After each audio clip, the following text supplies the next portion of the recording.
Hello everyone. तो आज हम लोग JAC board class 12th physics का एक बहुत ही इम्पोर्टेंट चैप्टर है, उसका नाम है current electricity.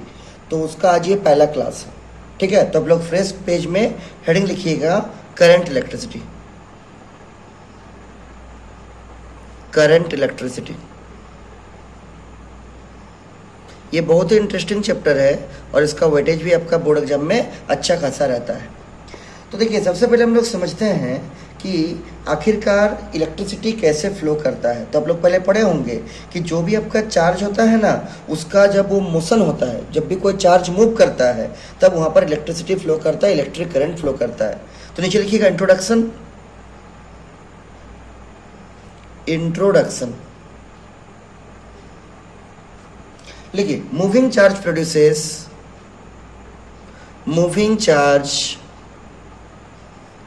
produces electric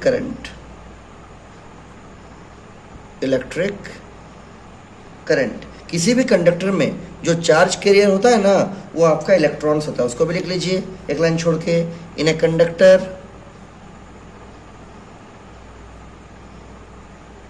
the charge carriers are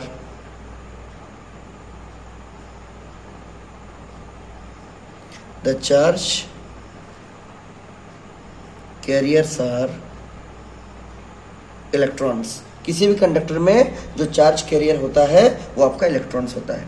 अब हम लोग समझते हैं कि इलेक्ट्रिक करंट का क्या मतलब है। तो नीचे लिखिए एक लाइन छोड़ के हेडिंग इलेक्ट्रिक करंट।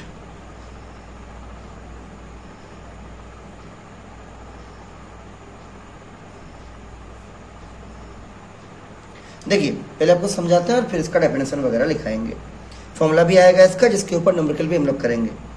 मान लीजिए ये कोई आपका तार का टुकड़ा है, पतला होता है। हम इसको जूम करके दिखाए हैं, मैग्नीफाइड डायग्राम बनाए हैं हम लोग। इसका अगर हम बीच से काट देंगे यहाँ पर, तो इसको जो एरिया होगा ना बीच में, इसको बोलेंगे क्रॉस सेक्शनल एरिया। ये जो बीच का जगह रहेगा, क्या बोलेंगे इसको? Cross sectional area. अब यहाँ पर मान लीजिए एक इलेक्ट्रॉन यहाँ था, वो इलेक्ट्रॉन यहाँ से यहाँ गया। एक दूसरा इलेक्ट्रॉन यहाँ था, वो यहाँ से यहाँ गया। एक तीसरा यहाँ से यहाँ गया। इस टाइप से इलेक्ट्रॉन्स का मोशन आपका होगा। मान लेते हैं कि टी टाइम में इसमें जो चार्ज पास किया, वो चार्ज पास किया आपका क्यू। 2 सेकंड, 3 सेकंड, 4 सेकंड कुछ टाइम होगा। इन जनरल हम लोग बोलेंगे टी टाइम में क्यू अमाउंट ऑफ चार्ज पास किया। तो कोई अगर आपसे पूछेगा कि 1 सेकंड में कितना पास करेगा, ना 1 सेकंड में पास करेगा, Q upon T, unitary method. इसी क्यू अपॉन टी को हम लोग बोलते हैं इलेक्ट्रिक करंट आई। तो कोई भी अगर आपसे पूछेगा कि इलेक्ट्रिक करंट का फॉर्मूला क्या है, करंट निकालने का फॉर्मूला क्या है, क्या बोलिएगा? The charge per unit time. मतलब चार्ज को जब टाइम से डिवाइड कर दीजिएगा तो उसी को हम लोग क्या बोलेंगे? इलेक्ट्रिक करंट आई बोलेंगे। याद रहेगा? तो इस चीज को डिफाइन कीजिए। The amount of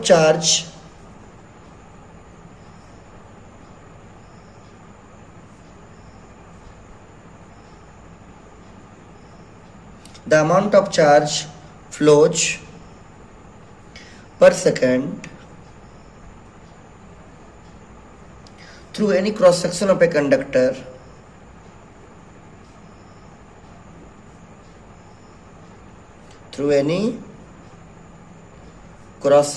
a conductor is called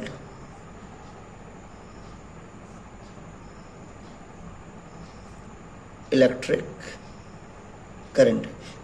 किसी क्रॉस सेक्शन से जितना चार्ज पास करेगा 1 सेकंड में, उसको हम लोग क्या बोलेंगे? Electric current I. और इसको दूसरा भाषा में बोल सकते हैं कि the rate of flow of charge is called क्या? Electric current I. नीचे लिख दीजिए कि therefore I is equal to क्या हो जाएगा? Q upon T. कोई कोई बुक में स्मॉल क्यू लिखता है, कोई कोई बुक में कैपिटल क्यू। आप दोनों में से कुछ भी लिख सकते हैं, दोनों ही बिल्कुल सही है। तो आई बराबर क्या हो जाएगा? Q upon T. अब देखिए, Q बराबर होता है N इंटू ई। नीचे लिखिएगा बट वी नो दैट, पहले आप पढ़े होंगे Q बराबर क्या होता है? N इंटू ई। जहाँ पर N का मतलब है नंबर ऑफ इलेक्ट्रॉन्स और E का मतलब है क्या? Electronic charge. नीचे इसको लिखेंगे भी, जिसका वैल्यू होता है क्या?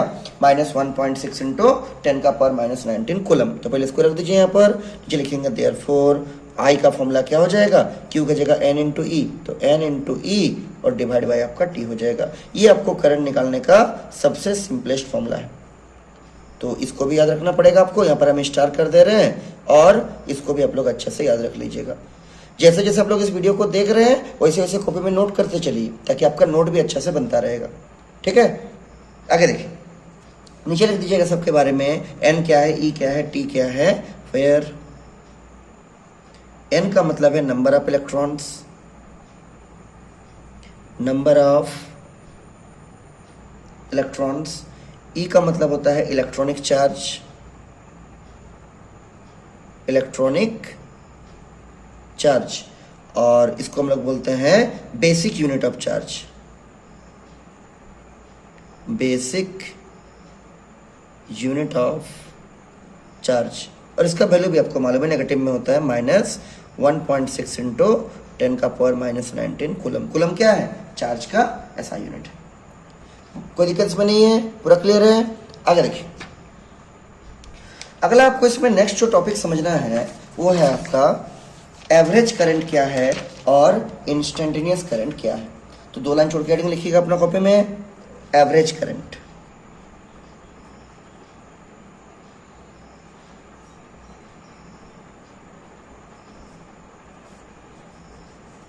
एवरेज करंट, देखिए एवरेज का मतलब क्या, टोटल चार्ज फ्लो को जब टोटल टाइम से हम लोग डिवाइड कर देते हैं, मतलब delta Q by delta T जब निकालते हैं तब उसको बोलते हैं एवरेज करंट। थ्योरी लिख के रखिए, फिर 2 मिनट में इसका हम लोग न्यूमेरिकल को भी सॉल्व करते हैं। लिखिए, आई एवरेज बराबर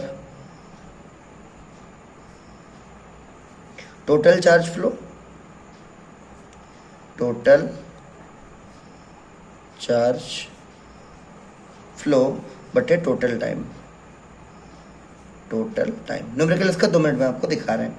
इसको हम लोग ऐसा कर सकते हैं, दैट इम्प्लाइज आई एवरेज बराबर delta Q total charge flow divide by क्या, टोटल टाइम डेल्टा टी। इसको भी लिख के अच्छा से कॉपी में घेर दीजिए ताकि आपको जब जरूरत पड़ेगा इस फॉर्मूला को रिवीजन आराम से कर सकते। स्टार्ट कर दे रहे, बहुत इंपॉर्टेंट फॉर्मूला है।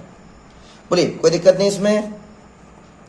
आगे सुनिए, अगला जो आप लोग का नेक्स्ट टर्म है इसमें, उसका नाम है आपका इंस्टेंटेनियस करंट। तो 2 लाइन छोड़ के लिखिएगा, इंस्टेंटेनियस, TANE वही बस, इंस्टेंटेनियस करंट। देखिए, इंस्टेंटेनियस करंट का मतलब क्या, किसी एक पर्टिकुलर इंस्टेंट पे मान लीजिए आपको बोल देगा 2 सेकंड में कितना करंट था, या बोल देगा 4th सेकंड में, 5th सेकंड में कितना करंट था।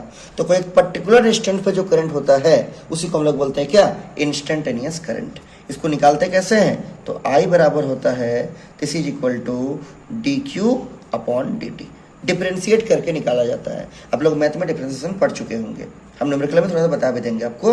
अब नीचे लिखिए एक लाइन छोड़ के, ये जो बार बार आपका करंट आ रहा है, इस करंट का आखिरकार यूनिट क्या होगा और ये कैसा क्वांटिटी है, स्केलर है, वेक्टर है, डायरेक्शन क्या होगा, सबके बारे में लिखते हैं। तो नीचे लिखिए एक लाइन छोड़ के यूनिट के बारे में। तो नीचे लिखिएगा यूनिट, यूनिट ऑफ करंट। आप लोग को मालूम ही होगा, क्लास 10 में आप लोग पढ़े ही होंगे, फिर भी इसको लिखिए, कभी कभी यूज हो जाता है और न्यूमेरिकल में तो यूज हो गई। देखिए फॉर्मूला क्या था ना, I बराबर था Q अपॉन टी। Q है चार्ज, T है टाइम। बोलिए, चार्ज का ऐसा यूनिट क्या होता है, कूलम। टाइम का ऐसा यूनिट क्या होता है, सेकंड। तो करंट का ऐसा यूनिट क्या होगा, this is equal to coulomb per second. इसी कूलम पर सेकंड को प्यार से हम लोग एम्पियर बोलते हैं। क्या बोलते हैं इसको, एम्पियर। लिख देते हैं पूरा AMPERE। जब भी यूनिट को पूरा नाम से लिखिएगा, स्मॉल से शुरू होगा और सिंबल क्या होगा, कैपिटल होगा। तो याद रखिएगा, ऐसा यूनिट ऑफ करंट इज क्या, एम्पियर। ऐसा यूनिट ऑफ चार्ज इज क्या, कूलम। और ऐसा यूनिट ऑफ टाइम इज क्या, सेकंड। कोई इसमें दिक्कत नहीं है। नीचे लिखिए, ये एक फंडामेंटल फिजिकल क्वांटिटी है। कौन, इलेक्ट्रिक करंट। एक लाइन छोड़ के लिखिएगा, स्टार्ट देखे, it is a fundamental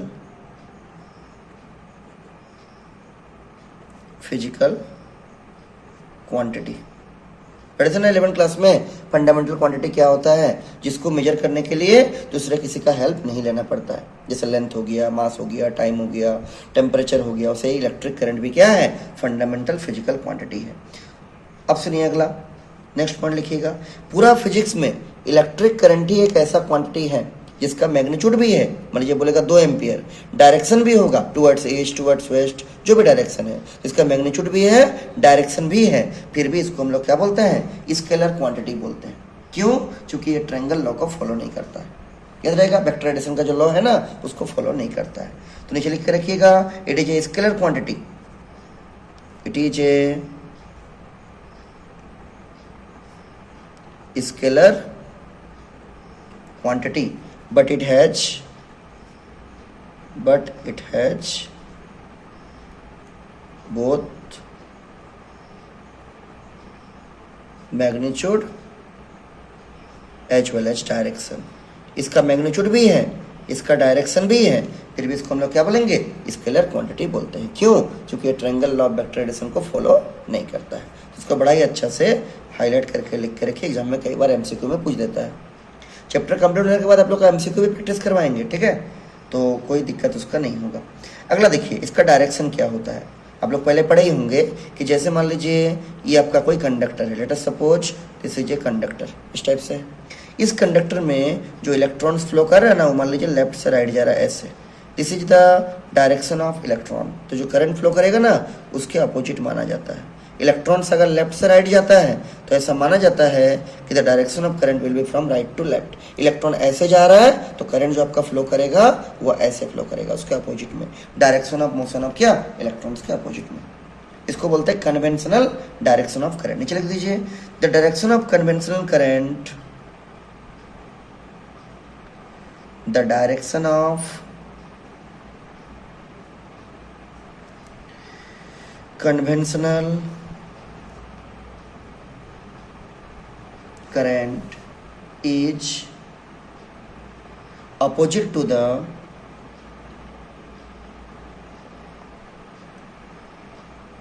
flow of electrons, flow of electrons। Electrons का फ्लो का क्या होगा? अपोजिट डायरेक्शन में होगा। इलेक्ट्रॉन अगर इधर जाएगा, करंट इसके अपोजिट में क्या करेगा? फ्लो करेगा, मूव करेगा। बोलिए, कोई दिक्कत नहीं है तक? एक लाइन छोड़ के लिखिए, कभी कभी पूछता है कि करंट का तो SI यूनिट एम्पियर होता है, तो आखिरकार 1 एम्पियर करंट कितना बड़ा करंट होता है? तो एक लाइन छोड़ के लिखिएगा, हेडिंग 1 एम्पियर करंट। जैसे जैसे हम समझा रहे हैं आप लोग भी प्रेस कॉपी खोल के अच्छा से लिखते चलिए। 1 एम्पियर करंट। और जिसको नोट्स चाहिए वो व्हाट्सएप में कांटेक्ट करके नोट्स भी ले सकते हैं और अपना खुद का नोट्स भी बना सकते हैं, वीडियो को पॉज करके या देखते हुए। देखिए 1 एम्पियर करंट का मतलब क्या, तो हम लोग अभी पढ़े, वी नो दैट, नीचे लिखिए, वी नो दैट क्या, कि I बराबर Q अपॉन T होता है। तो मान लीजिए आप एक ऐसा सर्किट एज्यूम कर रहे हैं जहाँ पर जो चार्ज फ्लो कर रहा है ना वो चार्ज है आपका 1 कूलम, और टाइम जो लग रहा है वो लग रहा है आपका 1 सेकेंड। तो बहुत सिंपल, जब 1 कूलम चार्ज 1 सेकंड तक पास करेगा तब जो करंट आपका होगा ना वो होगा आपका कितना? 1 एम्पियर। नीचे लिखिएगा, देन I बराबर चार्ज की जगह रख देंगे 1 कूलम और टाइम की जगह रख देंगे कितना? 1 सेकंड। तो ये हो जाएगा 1 कूलम पर सेकंड। और अभी जस्ट आपको बताए थे, आपको मालूम भी होगा पहले से, कूलम पर सेकंड को एम्पियर बोलते हैं। तो क्या हो जाएगा? सो दिस इज योर 1 एम्पियर। ठीक है, लिख देंगे I बराबर 1 एम्पियर। तो बड़ा ही ध्यान से याद रखिएगा कि जब 1 कूलम चार्ज 1 सेकंड तक पास करेगा तो जो आपका एमीटर होगा, जो करंट को नापता है जिसका नाम है एमीटर, वो कितना करंट शो करेगा? आंसर है आपका 1 एम्पियर। तो नीचे इसको लिख भी दीजिए डबल इन्वर्टेड कोमा के अंदर में, the current of a conductor is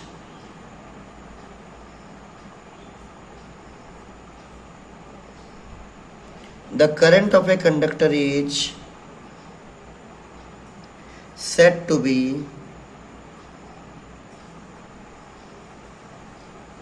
1 ampere if 1 coulomb charge passes through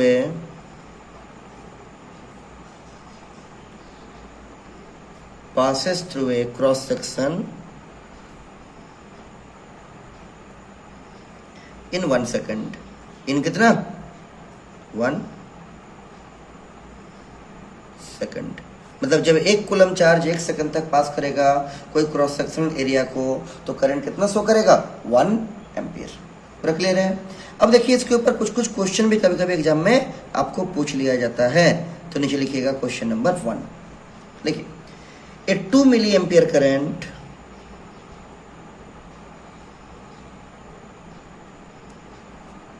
passes through a conductor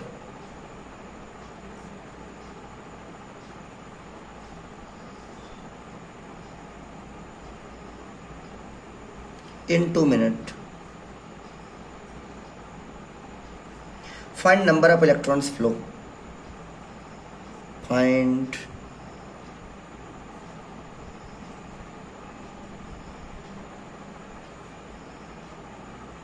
number of electrons flow, कितना इलेक्ट्रॉन्स फ्लो करेगा उसका संख्या आपको निकालना पड़ेगा। देखिए कैसे बनेगा, फॉर्मूला तो सब आपके पास है। पहले जो दिया है उसको समराइज करते हैं। देखिए क्या दिया है, करंट दिया है I बराबर कितना 2 मिली एम्पियर। याद रखिएगा, मिली मतलब 10 का पावर -3, माइक्रो मतलब 10 का पावर -6। मालूम होगा आपको ना, 1 मिली एम्पियर में कितना 10 का पावर -3 एम्पियर। अगर माइक्रो रहता 1 माइक्रो एम्पियर तो होता 10 का पावर -6 एम्पियर। अगर नैनो होता तो -9 एम्पियर। नैनो ऐसा 1 नैनो एम्पियर तो 10 का पावर कितना -9 एम्पियर। ये सब सारा चीज़ को याद रखिएगा। तो करंट बराबर 2 मिली एम्पियर दिया है तो क्या लिख देंगे, बोलिए इज इक्वल टू 2 इंटू 10 का पावर -3 एम्पियर। अच्छा टाइम कितने थे 2 मिनट, तो t बराबर 2 मिनट, लेकिन याद रखिएगा टाइम का ऐसा यूनिट मिनट नहीं सेकंड होता है। तो क्या लिखिएगा, दिस इज 2 इंटू कितना 60 सेकंड। 1 मिनट में 60 सेकंड तो 2 मिनट में कितना 120 सेकंड हो जाएगा। ठीक। अच्छा क्या बोला है, नंबर ऑफ इलेक्ट्रॉन सबको n निकालना है। तो फॉर्मूला लिखते हैं, नीचे लिखिए वी नो दैट, जानते हैं ना वी नो दैट I बराबर क्या, I बराबर होता है Q अपॉन टी, और Q बराबर क्या n इंटू ई अपॉन टी। अभी जस्ट आपको तुरंत हम सिखाए हैं, देखिए I बराबर Q बाई टी, और Q की जगह पर n इंटू ई रखने से क्या होगा n into E by T. तो इसको और इसको इक्वेट कीजिए, देयरफॉर क्या मिल जाएगा I बराबर n into E divide by t. आपको I मालूम है इतना रख दीजिए, 2 इंटू 10 का पावर -3। आपको E मालूम है 1.6 10 का पावर -19 इलेक्ट्रॉनिक चार्ज जिसको बोलते हैं। आपको टाइम मालूम है 120 सेकंड। आराम से आपका n निकल जाएगा। बनाइए खुद से सॉल्व कीजिए इसको, और क्या बनाइए, हम भी बनाते हैं। एक बार और लिखते हैं इस पेज में फॉर्मूला को, I बराबर है n into E divide by T. तो पहले एक काम कीजिए, पुट कीजिए, करंट है आपका 2 मिली एम्पियर, तो 2 इंटू 10 का पावर -3 एम्पियर ऐसा यूनिट में है। n की जगह n रख देंगे, ई आपको मालूम है 1.6 10 का पावर -19 कूलम। एक्चुअली में माइनस होता है माइनस में, लेकिन हम इसको मैग्नीट्यूड में पुट किए हैं, बुझा रहा है ना। और टाइम कितना था आपका 2 मिनट, मतलब कितना 120 सेकेंड। एक ही टोनों ने n सॉल्व करके निकाल लीजिए, इसको यहाँ मल्टीप्लाई कीजिए। तो 2 इंटू 10 का पावर -3 इंटू 120 बराबर n इंटू 1.6 इंटू 10 का पावर कितना -19। अब इसको नीचे लाइए, तो 2 इंटू 10 का पावर -3 इंटू 120 डिवाइड बाई कितना हो जाएगा, बोलिए 1.6 इंटू 10 का पावर -19। ठीक है, और दिस इज इक्वल टू आपका हो जाएगा n। काटिए और बताइए कितना आंसर आ रहा है। देखिए कैसे सॉल्व कीजिएगा, बहुत तरीका है सॉल्व करने का, कैसे भी कर सकते हैं। तो पहले तो पॉइंट हटाइए इसका, जैसे इसका पॉइंट हटाइएगा यहाँ पर कितना लगेगा 10 लगेगा। अब काटिए इसको, 2 1 का 2, 2 8 16, 2 चौके 8, 2 छक 12, 1 0। किससे कटेगा, 2 से काटिए, 2 दुगने 4, 2 30 में 60, 2 1 का 2, 2 15 में कितना 30। नीचे सब कुछ कट चुका है लगभग, ऊपर बचा आपका 15। तो यहाँ रखिए, दैट इम्प्लाइज 15 इंटू 10 का पावर -3 और ये 10 का पावर 1, तो -3 और 1 मिलकर कितना हो जाएगा -2 हो जाएगा। नीचे में 10 का पावर 19 है माइनस में, ऊपर जैसे ही जाएगा 10 का पावर +19, नीचे का पावर नेगेटिव, ऊपर जाने से क्या होता है पॉजिटिव हो जाता है। This is equal to n हो जाएगा।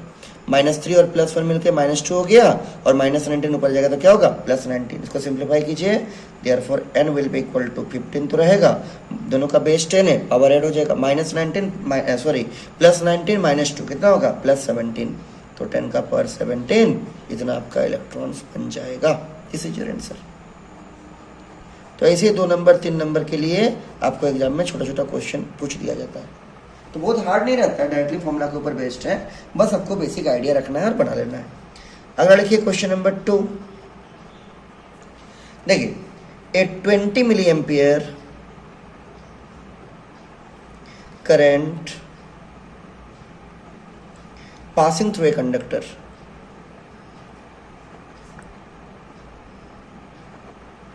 passing through a conductor. Find the number of electrons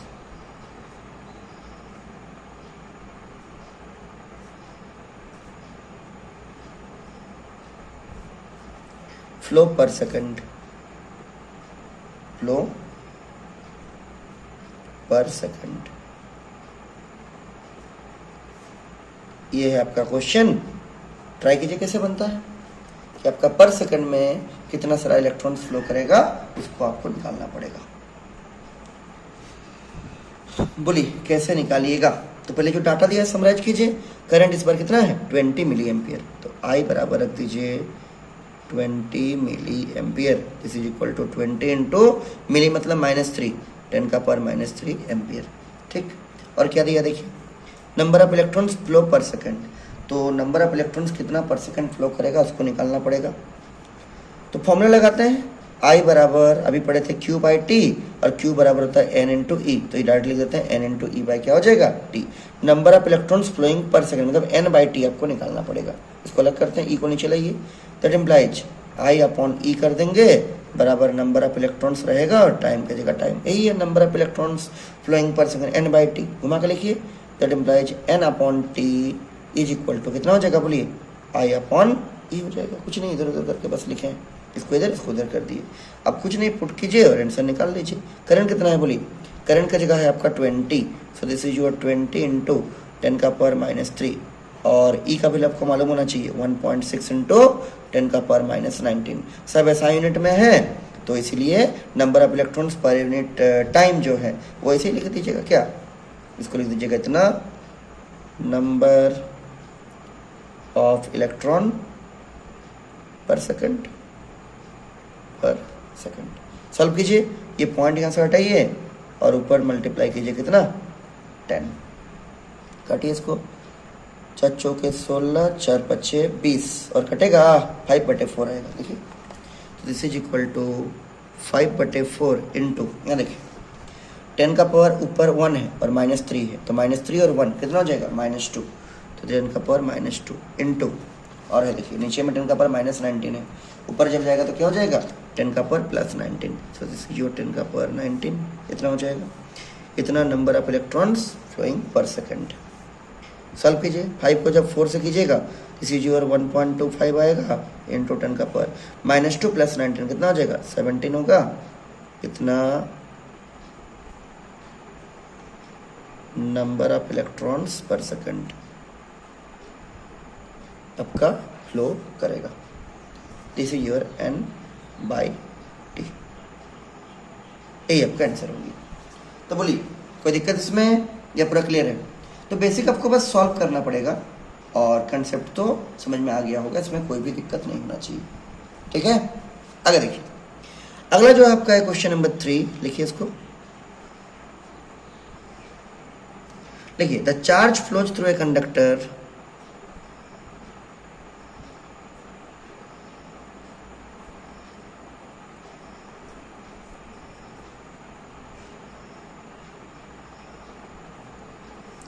Q का फॉर्मूला दिया हुआ है, इक्वेशन दिया हुआ है. बोलिए t² + 3t + 2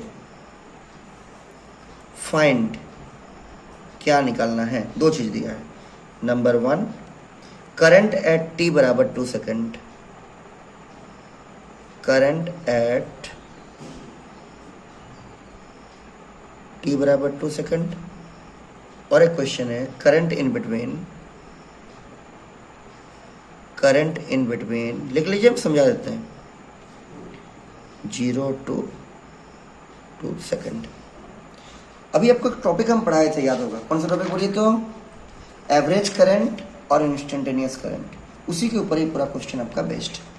बड़ा ही ध्यान से सुनिएगा. देखिए यहाँ पर क्या बोल रहा है. पहला क्वेश्चन ये तो Q बराबर एक दिया हुआ equation in terms of time. Current eight t बराबर 2 सेकंड. जब भी एक पर्टिकुलर टाइम दे देगा कि t बराबर 2 सेकंड पे निकालिए या t बराबर 5 सेकंड पे निकालिए तब उस करंट को हम लोग बोलते हैं क्या इंस्टेंटेनियस करंट. क्या बोलेंगे उसको इंस्टेंटेनियस करंट. लेकिन जब बोल देगा 0 से 2 सेकंड के बीच में 0 से 4 सेकंड के बीच में ऐसा कुछ बोल देगा टाइम इंटरवल दे देगा तब उसको बोलते हैं हम लोग एवरेज करंट. तो ऊपर वाला क्वेश्चन में आपको इंस्टेंटेनियस करंट पूछा है और नीचे वाला क्वेश्चन में आपको क्या निकालना है, एवरेज करंट निकालना है। देखिए इसको सॉल्व करते हैं और देखते हैं क्या इसका आंसर आता है। एग्जाम में भी इसी टाइप का क्वेश्चन देता है, वैल्यू को चेंज कर देगा, उससे क्या दिक्कत है, आराम से बना सकते हैं।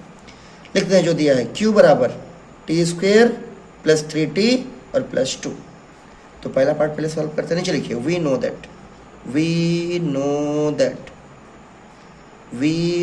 दैट। देखिए ये t बराबर 2 सेकंड जो दिया है ना, ये इंस्टेंटेनियस करंट निकालना है। और हम लोग अभी जस्ट पढ़े थे इंस्टेंटेनियस करंट का फॉर्मूला I बराबर dq बाई dt। तो नीचे लिख दीजिए I is equal to dq बटे dt। आपको q को डिफरेंशिएट करना है चार्ज को विद रिस्पेक्ट टू क्या, टाइम। मैथ में पढ़े होंगे आप लोग।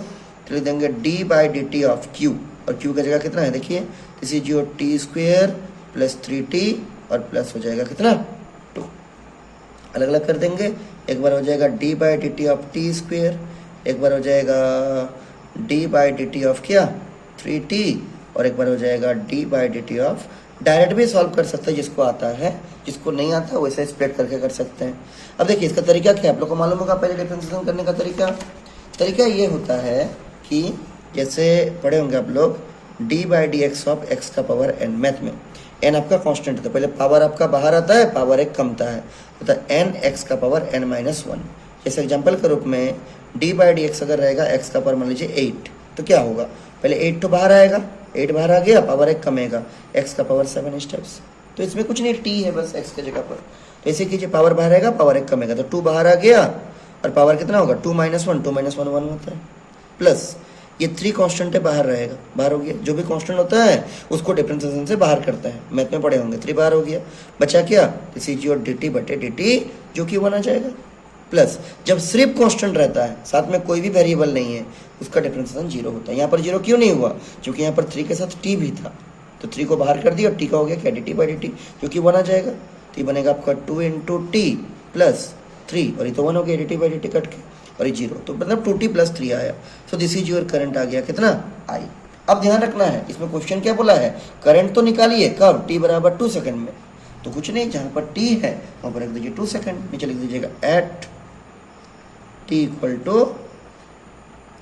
2 सेकंड। बोलिए कितना हो जाएगा, तो I इक्वल टू ये रखिए 2 इंटू टी की जगह रख दीजिए 2 और प्लस 3, तो 2 2 जब 4 प्लस 3 कितना हो जाएगा, दिस इज योर 7, और यूनिट हो गया एम्पियर। अगर 4 सेकंड में 5 सेकंड में बोलता तो जहां टी है वहां पर जो भी सेकंड बोलता उसको आराम से हम लोग निकाल देते। बोलिए कोई चिंता, पूरा क्लियर है ना, दिस इज योर आंसर। अब देखिए सेकंड पार्ट, तो जब भी पर्टिकुलर इंस्टेंट ऑफ टाइम दे देगा इतना पे निकालिए, तो उसको बोलेंगे इंस्टेंटेनियस करंट। और जैसे इसमें बोला अगला क्वेश्चन में 0 से 2 सेकंड में निकालिए, तो इसको बोलेंगे एवरेज करंट। क्लियरली दिख रहा है, तो एवरेज का फॉर्मूला लगाएंगे। कौन सा फॉर्मूला एवरेज का, ये जो भी आपको पढ़ाए थे delta Q by delta T, इसको यूज करेंगे। तो नीचे लिखिएगा आई एवरेज सेकंड पार्ट में, और इसको खुद समझना पड़ेगा कि ये एवरेज करंट है, क्यों, एक इंटरवल ऐसा दिया हुआ रहेगा। लिखिए क्या फॉर्मूला है इसका, डेल्टा क्यू बटे डेल्टा टी। अब कुछ नहीं, इसको सॉल्व कीजिए। देखिए डेल्टा क्यू का मतलब क्या, आपका चेंज निकालना है, किसका, चार्ज का। तो फाइनल माइनस इनिशियल लिख देंगे, charge final minus charge initial. Q किसका सिंबल है, चार्ज का, डिवाइड बाय डेल्टा टी मतलब टाइम का डिफरेंस, मतलब क्या, टाइम फाइनल, एफ लिख देंगे सफिक्स में, माइनस टाइम क्या, इनिशियल। डेल्टा का मतलब चेंज होता है, तो final charge minus initial charge, final time minus initial time. अब देखिए कहाँ से कहाँ बोला है, तो आपको बोला है 0 से 2 सेकंड के बीच में, ठीक है। तो फाइनल वाला आपका 2 हो जाएगा, इनिशियल वाला क्या हो जाएगा 0। तो इसको रख के सॉल्व करेंगे, लिख लिए होंगे। इसको देखिए नीचे लिखते हैं, क्लियर है पूरा, यहाँ लिखिए। So this is equal to, एक बार और हम लिख देते हैं पिछले वाला पेज का, ताकि पुट करने में सुविधा होगा। तो Q final minus Q initial बटे टाइम फाइनल माइनस क्या, टाइम इनिशियल। अब देखिए क्यू का जो इक्वेशन है उसको पुट कीजिए। क्यू का एक्चुअल इक्वेशन कितना है, क्यू का है T square plus 3t plus 2, डालिए। This is T square plus 3t और प्लस 2, यहाँ कर देंगे फाइनल, माइनस फिर से वही T square plus 3t plus 2, यहाँ कर देंगे initial, whole divide by.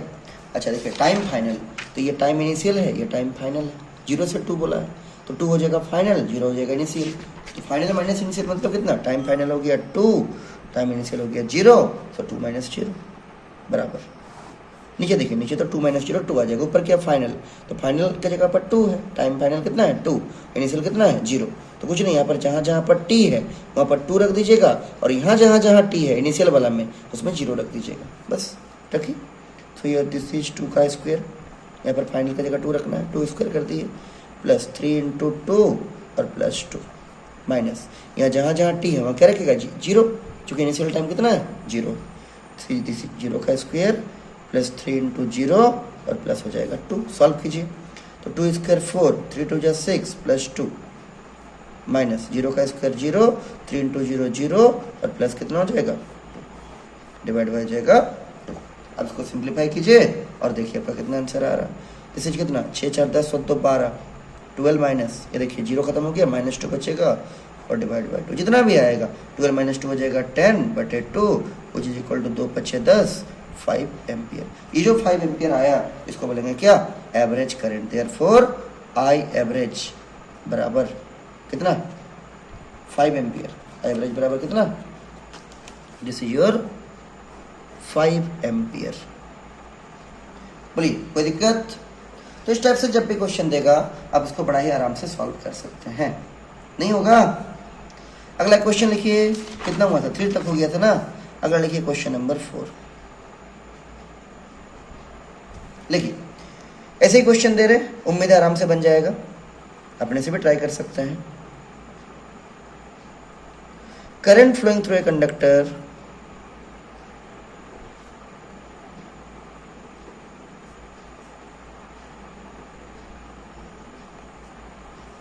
Is, फिर इक्वेशन दिया हुआ है I बराबर this is t² plus 3t plus 3 इतना एम्पियर। ऑब्वियस सा बात है, करंट का यूनिट तो एम्पियर ही होगा। अगर लिखिए फाइंड द चार्ज फ्लोज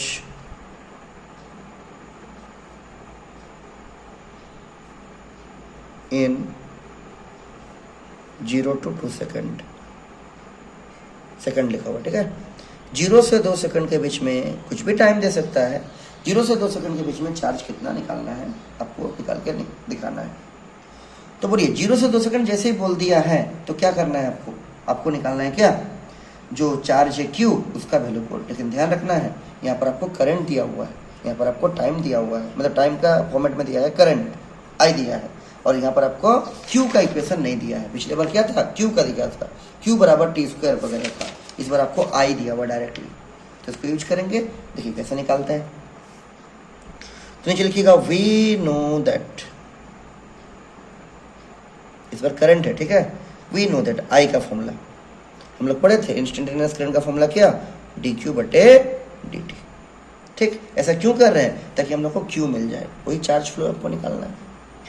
अब क्रॉस मल्टीप्लाई कीजिए, तो I के साथ dt मल्टीप्लाई कीजिएगा, तो I × dt बराबर हो जाएगा आपका dq, और घुमा के लिखिए that implies dq will be equal to, हमको q चाहिए चार्ज, तो dq को इंटीग्रेट कर देंगे तो q मिल जाएगा। घुमा के लिखिए dq बराबर क्या, दिस इज I × dt हो जाएगा।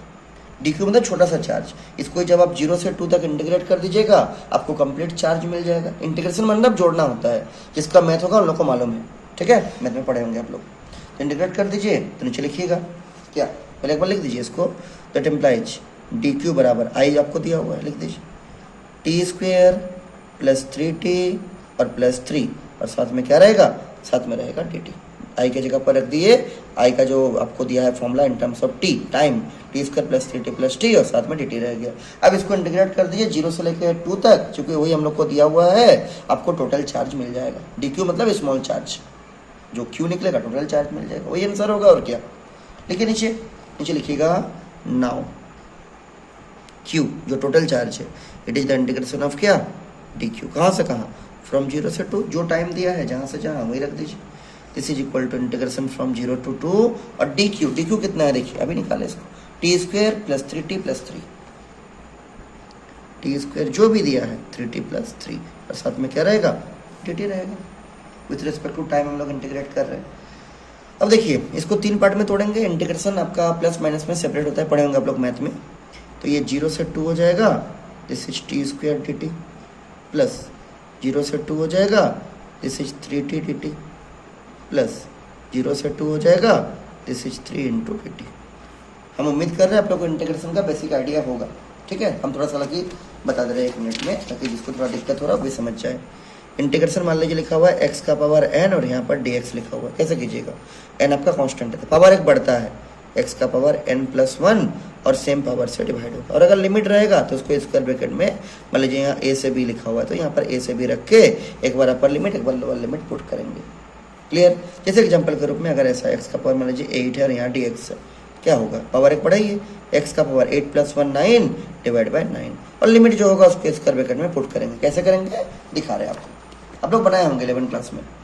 तो देखिए टी स्क्वायर का क्या होगा, पावर एक बढ़ जाएगा, सो दिस इज योर t³ 2 था, 2 + 1 3 t³ और लिमिट रख दीजिए 0 से लेके कहाँ तक 2 तक, प्लस 3 कांस्टेंट है बाहर हो जाएगा इनटू टी मतलब टी का पावर 1 है, कुछ नहीं मतलब पावर 1 बढ़ाइए, सो दिस इज t² 2 हो जाएगा और लिमिट रख दीजिए क्या 0 से लेके 2 जो दिया है, प्लस 3 कांस्टेंट है बाहर चला जाएगा और dt का इंटीग्रेशन आपका t होता है, dt आप सबको जोड़ेंगे ना तो t बनेगा और लिमिट रख दीजिए 0 से लेके कहाँ 2, एक बार अपर लिमिट एक बार लोअर लिमिट, यहाँ रखिए, इसको अपर इसको लोअर बोलते हैं, एक बार रखिए t की जगह 2, सो दिस इज योर 2³ / 3 माइनस यहाँ पर रखिए 0 लोअर लिमिट t की जगह तो 0³ / 3 ये पहला आ गया, प्लस 3 बाहर रहेगा, इसमें भी एक बार अपर लिमिट t की जगह एक बार लोअर लिमिट, तो this is your 2² / 2 minus 0² / 2 plus 3 into यहाँ पर भी वैसे ही upper limit minus lower limit t की जगह, तो दिस इज 2 - 0। अब सिंप्लीफाई कीजिए इसको एक साथ भी कर सकते थे हम लोग, स्प्लिट करके किए ताकि आपको समझने में दिक्कत नहीं हो, क्योंकि पहले ही क्वेश्चन है। देखिए 2³ कितना हो, 4 दूनी 8, 8/3 माइनस 0³ होता है 0, 0 बाई एनीथिंग क्या हो जाएगा 0, प्लस दिस इज 3 बाहर रहेगा, यहाँ देखिए 2 का स्क्वायर 4, दिस इज 4/2, 0 का स्क्वायर 0, 0/2 क्या हो जाएगा 0 हो जाएगा, प्लस 3 2 जा कितना हो जाएगा 6, 0 तो खत्म हो गया, this is your 8/3 plus solve कीजिए इसको 3 इंटू यहाँ काटिए 2 1 का 2, 2 2 4 और 3 इंटू कितना बचेगा 2 और plus 6, so this is your 8/3 plus 6 plus 6, so this is कितना हो जाएगा, एलसीएम आ जाएगा आपका 3 8 6 × 18 6 × 18 18 18 36 37 38 39 40 41 42 43 44 जितना भी आएगा 44/3। ध्यान रखिए निकाल क्या रहे हैं, हम निकाल रहे हैं चार्ज, तो चार्ज कैसा यूनिट एम्पियर नहीं होता है, कूलम होता है, क्या होता है कूलम ना, कूलम लीजिए देयरफॉर नीचे क्या लिखिएगा Q बराबर 44/3 coulomb and this is your final answer. तो कभी कभी आपको ऐसा थोड़ा सा अलग टाइप का क्वेश्चन भी एग्जाम में देखने को मिल सकता है, तो घबराना बिल्कुल भी नहीं। बोलिए यहाँ तक में कोई डाउट या पूरा क्लियर है, क्लियर है ना। अगला देखिए, अगला एक टॉपिक हम शुरू करते हैं, उसका नाम है करंट डेंसिटी, जिसका सिंबल J होता है। सीक्वेंस हम लोग पढ़ेंगे, एक भी टॉपिक स्विप नहीं करेंगे, ठीक है, बिना एक टॉपिक छोड़े सब कुछ पढ़ने का कोशिश करेंगे इसमें। आप लोग बस नोट करते रहिए इसको अच्छे से अपना कॉपी में, क्योंकि नोट कीजिएगा तब आपको याद होगा, ठीक है। और जिसको नोट करने का टाइम नहीं है उसका PDF भी ले सकते हैं मेरे से। देखिए नीचे लिखिएगा current density, current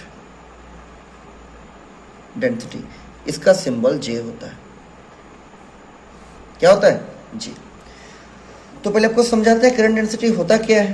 current density का मतलब कि आपका जो करंट फ्लो करेगा, ठीक है, उसको जब हम लोग एरिया से डिवाइड करेंगे, जब किसी सरफेस में से करंट पास करेगा उसको जब उसका एरिया से डिवाइड करेंगे तब उसको हम लोग क्या बोलेंगे, करंट डेंसिटी बोलेंगे। ये वेक्टर क्वांटिटी है। कैसा क्वांटिटी है, वेक्टर, और इसका सिंबल आपका J।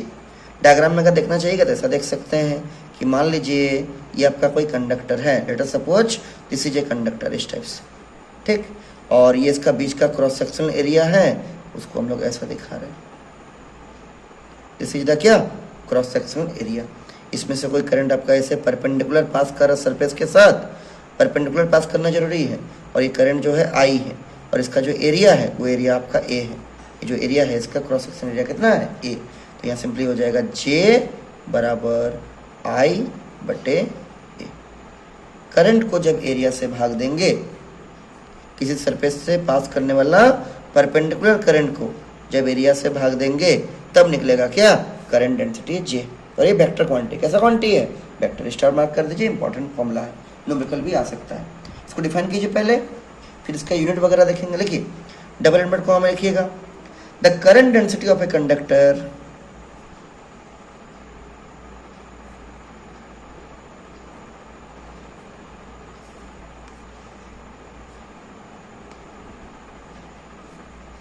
Is defined as the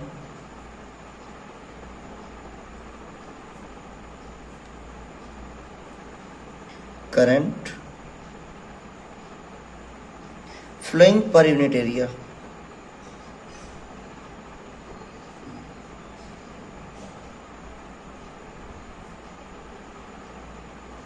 Per unit area held perpendicular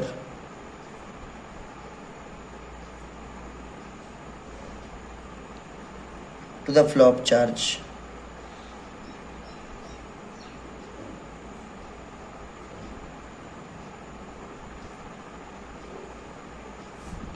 The current density of a conductor is defined as the current flowing per unit area held perpendicular to the flow of क्या charge रहेगा। Current को area से divide कीजिएगा, perpendicular पास करने वाला current को किसी भी एरिया से जिससे पास कर डिवाइड कीजिएगा, जो निकलेगा उसी को हम लोग प्यार से क्या बोलेंगे, करंट डेंसिटी। और एक वेक्टर क्वांटिटी। नीचे लिखिए एक लाइन छोड़ के स्टार देके unit of J, unit of J, J मतलब करंट डेंसिटी। बहुत सिंपल सा है, करंट बटे एरिया है, करंट होता है एम्पियर और एरिया का होता है मीटर स्क्वायर। तो क्या होगा, ampere per metre square, current का एम्पियर और एरिया का metre square. So this is your ampere per metre square. ध्यान रखिएगा ये कैपिटल ए एम्पियर का सिंबल है, लेकिन यहाँ जो कैपिटल ए है वो एरिया का सिंबल है। ठीक है, करंट बटे एरिया, और करंट का हो गया एम्पियर कैपिटल ए, एरिया का हो गया मीटर स्क्वायर, तो क्या होगा एम्पियर पर मीटर स्क्वायर। कोई इसमें दिक्कत नहीं होना चाहिए। आगे देखिए अगला क्या है, मान लीजिए कभी कभी आपका जो सरफेस कट करिएगा ना किसी कंडक्टर का वो तिरछा होगा, तो करंट को क्या करना पड़ेगा, आपको कैसे निकालिएगा उस टाइम करंट डेंसिटी। तो मान लीजिए इस टाइम से आपका डायग्राम है, ये मान लीजिए कोई कंडक्टर है, तार का टुकड़ा है। ठीक है, अब इसमें जो एरिया कट किया गया है ना वो ऐसा है, इसका जो क्रॉस सेक्शन एरिया है वो इसके जैसा बिल्कुल ऐसा नहीं है, थोड़ा सा टेपर टाइप का, तिरछा टाइप का। तो ये एरिया है ऐसा करके, इसका जो एरिया वेक्टर होगा, इसका जो एरिया वेक्टर होगा वो सरफेस का परपेंडिकुलर, मतलब कुछ इस टाइप से जाएगा ऐसा, सरफेस का परपेंडिकुलर होता है एरिया वेक्टर। ठीक, जो करंट पास कर रहा है यहाँ पर, ये करंट आपका इस टाइप से ऐसा पास कर रहा है, this is the current I. अब क्या करना होगा आपको, ये जो एरिया है उसको रिजॉल्व करना पड़ेगा, दो कंपोनेंट में होगा आपका ए कॉस थीटा, हो जाएगा आपका ए साइन थीटा। ठीक, देखिए जिधर आपका थीटा लेंगे, मान लीजिए ये आपका एंगल थीटा है, let us suppose this angle is your theta, तो अगर ये थीटा लिए तो इधर हो जाएगा कॉस, और इसका जो परपेंडिकुलर, इसका जो क्या होगा परपेंडिकुलर इस टाइप से बस, ये इसमें साइन यह कर दीजिए, this is your A cos theta, और इसका परपेंडिकुलर इधर क्या ए साइन थीटा। क्यों रिजॉल्व किए, चूंकि आपको जो करंट लेना है वो एरिया की तरफ लेना है, एरिया का परपेंडिकुलर लेना है सरफेस का। इसमें तो नहीं था, एरिया का वेक्टर इधर था, करंट उधर जा रहा है, तो एरिया को रिजॉल्व कर दिए, चूंकि एरिया वेक्टर क्वांटिटी आराम से रिजॉल्व कर सकते हैं। जहाँ पर थीटा होगा उसके तरफ जाएगा कॉस, तो ए कॉस थीटा, और उसका परपेंडिकुलर जाएगा साइन, तो क्या हो जाएगा ए साइन थीटा। अब निकालते हैं करंट डेंसिटी जे, देयरफॉर जे बराबर क्या था करंट, करंट का तो आई कर देंगे, लेकिन जो एरिया है इसका कौन सा कंपोनेंट लेंगे, जिधर आपका करंट जा रहा है, तो करंट आपका उधर जा रहा है, तो उधर कौन सा एरिया है ए कॉस वाला कंपोनेंट, क्या हो जाएगा ए कॉस थीटा। इसमें क्यों ऐसे डिवाइड किए, क्योंकि इसमें एरिया वेक्टर भी उधर ही पॉइंट कर रहा है जिधर आपका क्या जा रहा है करंट जा रहा है, करंट भी उधर जा रहा है, एरिया वेक्टर भी उधर पॉइंट कर रहा है, एरिया आपका जो इसका परपेंडिकुलर होगा वो इधर ही होगा ना, दिस इज योर ए, इसलिए इसमें आई बटे ए कर दिए। इसमें क्या था, करंट जा रहा उधर, एरिया वेक्टर हो गया इधर, एंगल बन गया थीटा, तो एरिया का रिजॉल्व किए, एरिया को हम लोग इसको जैसे रिजॉल्व करेंगे, एक कंपोनेंट जाएगा आई की तरफ, एक उसका परपेंडिकुलर, जो जाएगा आई की तरफ उसके बीच में एंगल चूंकि थीटा है, तो यहाँ होगा ए कॉस, उसी को आपको एरिया में कंसिडर करना है, तो आई बटे ए कॉस थीटा। ठीक है, अब इसको क्रॉस मल्टीप्लाई करके आई निकाल दीजिए, तो क्या होगा बोली, दैट इम्प्लाइज आपका यहाँ से बन जाएगा j into a into cos theta, this is equal to i. तो घुमा कर लिखिए देयरफॉर आई बराबर क्या जे ए कॉस थीटा। आप लोग मैथ में पढ़े होंगे पहले, फिजिक्स में भी था पहले 11th क्लास में, कि जहाँ पर दो वेक्टर के बीच में कॉस लगता है मतलब ये दोनों आपका डॉट प्रोडक्ट से जुड़ा हुआ है, डॉट प्रोडक्ट से कनेक्टेड है, मतलब इसको हम लोग ऐसा लिख सकते हैं क्या, that implies i will be equal to vector j और डॉट क्या दे देंगे वेक्टर ए, क्योंकि जब दोनों का डॉट प्रोडक्ट को आप रिजॉल्व कीजिएगा, उसको जब ब्रेक कीजिएगा तो क्या आता है कॉस, तो यहाँ पर ऑलरेडी कॉस है, मतलब इसमें क्या होगा जे डॉट ए। तो कई बार एमसीक्यू में पूछता है जे डॉट ए किसके बराबर, तो बोलिएगा आई के बराबर, और जे डॉट ए लिखिए, ए डॉट जे लिखिए, बात बराबर है, क्योंकि आपका जो डॉट प्रोडक्ट होता है ना वो कम्यूटेटिव लॉ को फॉलो करता है। मतलब क्या, आपका जो ए डॉट बी का रिजल्ट है, ए डॉट बी का जो रिजल्ट है वो आपके बी डॉट ए के बराबर होता है, लेकिन क्रॉस प्रोडक्ट में ऐसा नहीं होता है, डॉट प्रोडक्ट में होता है। तो अगर आप जे डॉट ए लिखिएगा आई तब भी सही है, और ए डॉट जे लिखिएगा आई तब भी क्या है, बिल्कुल सही है। तो अगर बहुत हार्ड करेगा तो यहाँ से भी क्वेश्चन आ सकता है, नहीं तो आपको ये सिंपली पूछेगा करंट डेंसिटी क्या है, यूनिट क्या है, आराम से डिफाइन कीजिएगा। अगर एमसीक्यू में देगा या फिर न्यूमेरिकल में देगा तो आप इसको भी आराम से डिस्कस कर सकते हैं कि जे डॉट ए बराबर आपका क्या हो जाएगा, आई हो जाएगा। ध्यान रखिएगा करंट डेंसिटी जो है वो आपका वेक्टर क्वांटिटी है, जे के ऊपर देखिए वेक्टर लगा हुआ है, ठीक है, और इसका जो डायरेक्शन होगा वो फ्लो ऑफ करंट की तरफ लिया जाता है, जिधर करंट फ्लो करेगा उधर होगा क्या, करंट डेंसिटी का डायरेक्शन। तो नीचे इसको भी लिख दीजिए, जी क्या लिखिएगा, नोट में लिखिए इसको, लिखिएगा current density is a vector quantity. ये भी एमसीक्यू में आ सकता है, चैप्टर जैसे ही कंप्लीट होगा ना हम लोग एमसीक्यू का भी प्रैक्टिस करेंगे ताकि एमसीक्यू में भी कोई दिक्कत आपको नहीं हो। लिखिए current density is A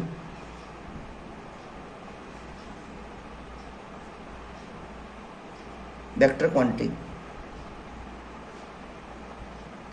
and its direction is along the direction of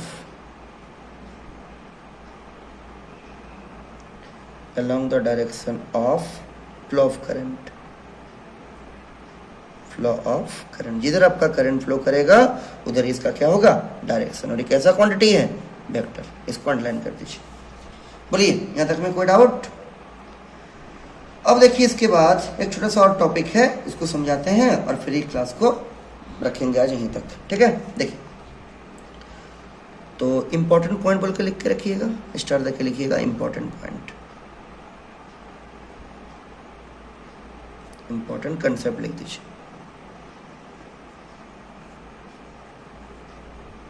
देखिए हमेशा जो कंडक्टर का एरिया होगा ना वो हर जगह बराबर नहीं होगा, अलग अलग हो सकता है। तो मान लीजिए हम दिखाते हैं आपको डायग्राम बना के, इस टाइप से,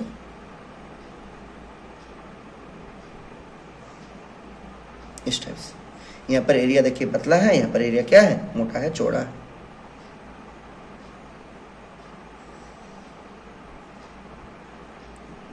ये एरिया को दिखाएं, क्रॉस सेक्शनल एरिया को, इस टाइप से, ठीक है।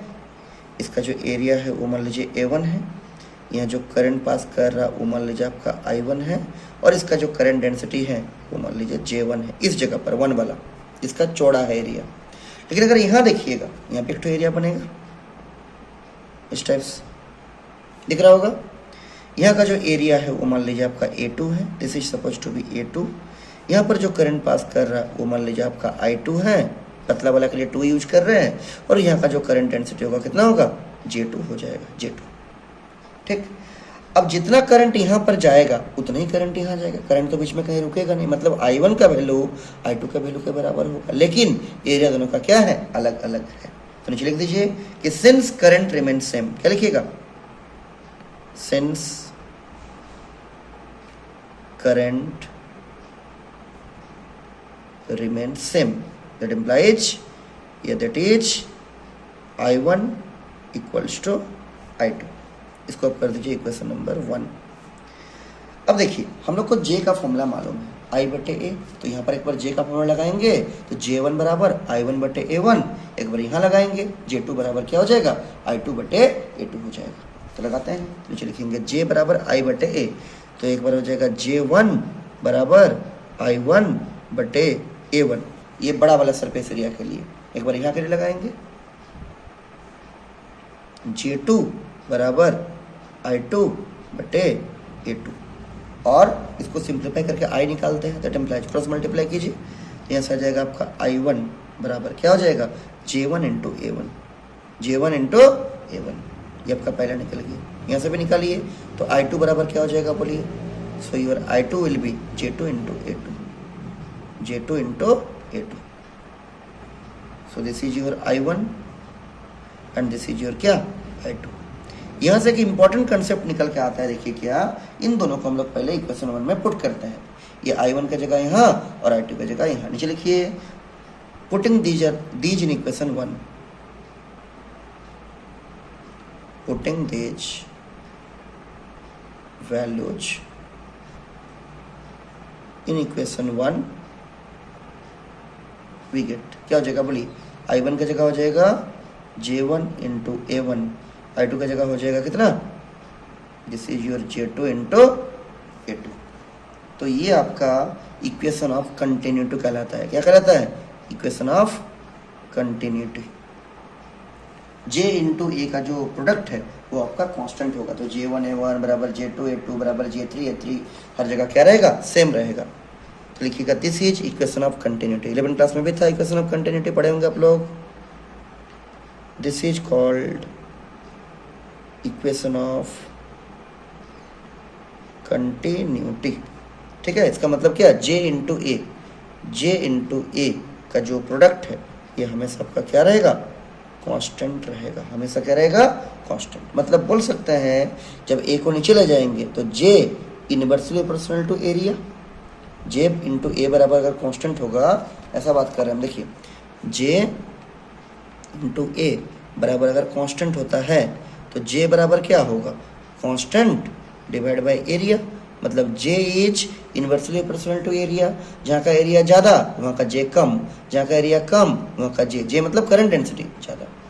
याद रहेगा, तो नीचे लिख देंगे क्या, that implies J inversely proportional to area. देखिए इसको दो लैंग्वेज पढ़ सकते हैं, या तो बोलिए J डायरेक्टली प्रोपोर्शनल टू 1/एरिया, या तो बोलिएगा J inversely proportional to area. तो जहाँ का एरिया ज़्यादा वहाँ का J होगा कम, और जहाँ का एरिया कम वहाँ का J होगा क्या, ज़्यादा। तो नीचे लिख दीजिए, क्या लिखिएगा, नीचे लिख दीजिए सिंस, साइड में लिख देता हूँ यहाँ पर, सिंस A1 बड़ा है A2 से। इस डायग्राम के अनुसार A1 बड़ा है A2 छोटा है, तो इसीलिए जो बड़ा है उसका J कम होगा, जिसका एरिया छोटा है उसका J क्या होगा, ज़्यादा होगा। तो दैट इम्प्लाइज J2 बड़ा होगा किससे, J1। इसको भी लिख के मजबूती से घेर के रख दीजिए कि जो करंट डेंसिटी है वो एरिया के साथ इनवर्सली प्रोपोर्शनल, कैसा होता है जी, इनवर्सली प्रोपोर्शनल। एरिया A1 बड़ा है, एरिया A2 छोटा है, तो इसका जो करंट डेंसिटी है J1, इसका जो करंट डेंसिटी है J2। चूंकि इसका एरिया छोटा है इसलिए इसका करंट डेंसिटी ज़्यादा होगा, इसका एरिया बड़ा है इसका करंट डेंसिटी कम होगा, इसीलिए J2 बड़ा होगा किससे, J1 से। लिखिए J2 ग्रेटर देन J1। तो ये आपका एक टॉपिक यहाँ से कंप्लीट हो जाता है। तो इसको आप लोग जल्दी से कॉपी में लिख के रखिए, और हम लोग नेक्स्ट क्लास में इसके बाद आगे इसको कंटिन्यू करेंगे। हम लोग चेष्टा करेंगे हर एक क्लास जो आपका है ना वो 40 से 50 मिनट के बीच में हो, ताकि आपको देखने में कोई भी दिक्कत नहीं हो, और इसको आप लोग अच्छे से कॉपी में नोट करते चलिए, ताकि समझने में किसी भी तरह का कोई दिक्कत नहीं हो। ठीक है, फिर इसको आज यहीं रखते हैं। ठीक है।